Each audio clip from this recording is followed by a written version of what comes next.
more than one book. After your first book, then what brought you to your second book? Well, the second book was another one of these things that just happens out of nowhere.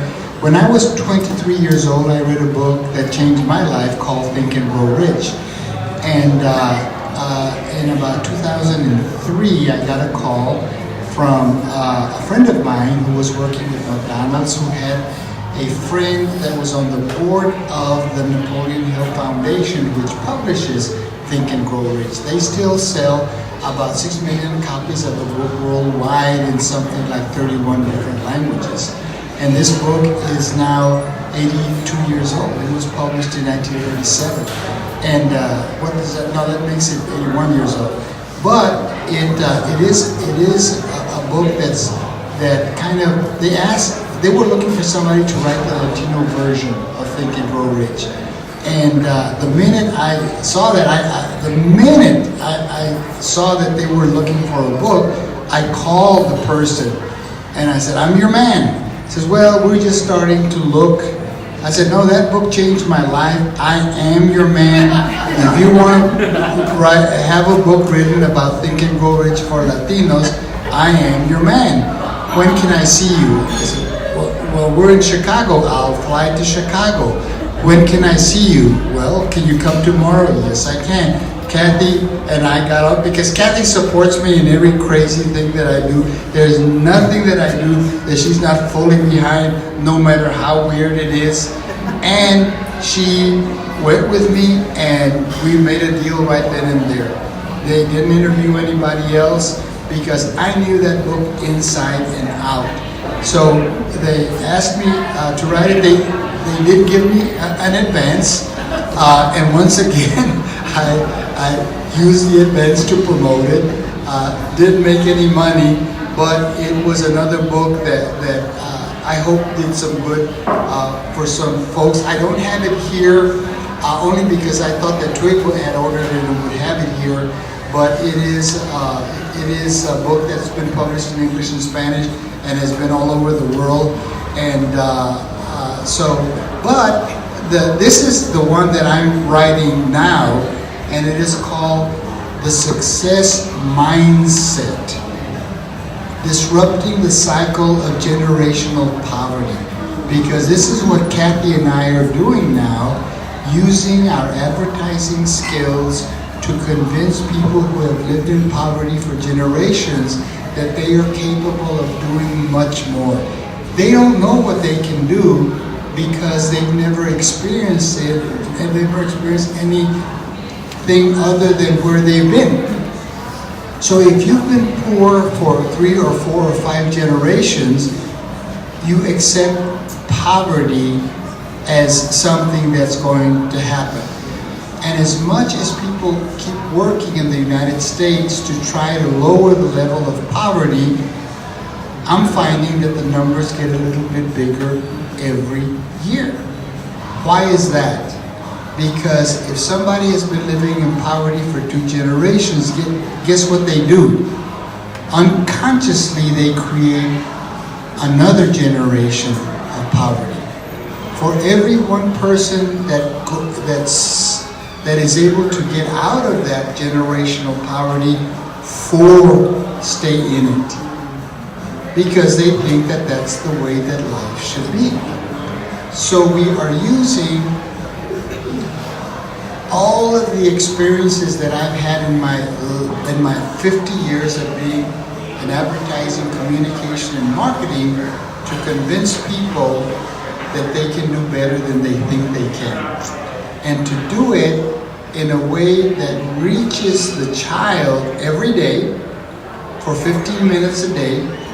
The only way to do that is through this public school system, so that the teachers put something in front of them every day.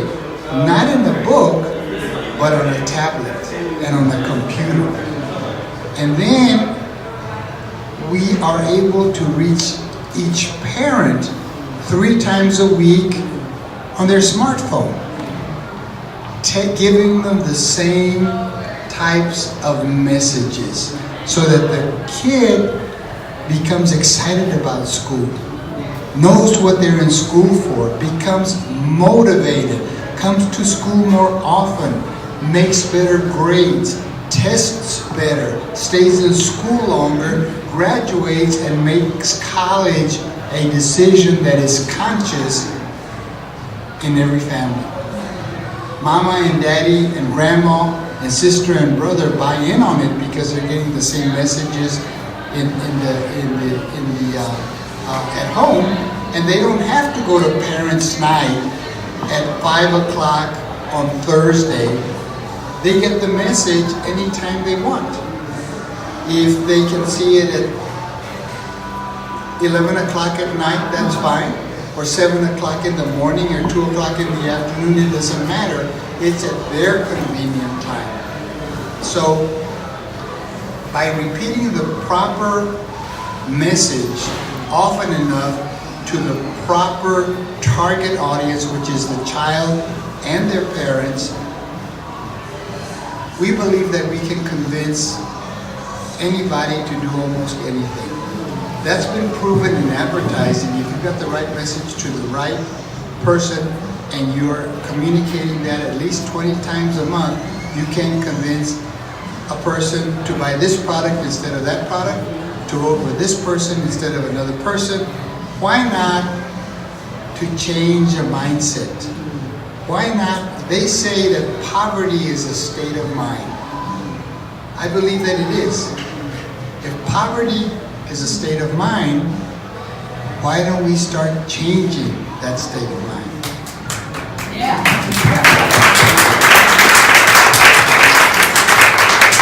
So that is our goal, to change that state of mind. And we've been very, very lucky. We started 3 years ago with 100 students in one school, and we are now to 10,000 students in 8 school districts just 3 years later. We weren't able to raise a penny 3 years ago because nobody knew we existed, and it's called Yes, Our Kids Can. I invite you to load down the app. It's free. It's called Yes, Our Kids Can, and see what it's all about. It's songs, it's games, it's puzzles, it's all kinds of wonderful activities that a kid gets into. It's people reading books to them so that they're on their smartphone, and instead of having games that kill people, they are having games that help them build their lives, that help them build their goals, and have them build a future. Because what happens is that when a family is very, very poor, they lose their ability to plan. Why? They don't know whether they can pay the rent tomorrow. They don't know whether their car is going to run tomorrow. They don't know whether their child is going to be in the same school tomorrow. When they can't plan for tomorrow, they can't plan for their child's future. They can't plan for a career. They lose their ability to plan. Here, we're teaching them to plan and to have a career, to stay in school, to go to college, and to have a successful, productive life. And nobody else in the country is doing it. Nobody else in the world is doing it. So we're building a company. We now have 25 full-time people. We have raised a little over $2 million from foundations right here in San Antonio, and we have 10,000 students and families enrolled. So we think that by using technology and using videos, instead of people training teachers, instead of people training parents, instead of people training children, we can do kind of what Mr. Rogers used to do many years ago, use the media to convince kids to feel good about themselves, to feel good about school, but also to plan their lives for a future and a real rewarding career.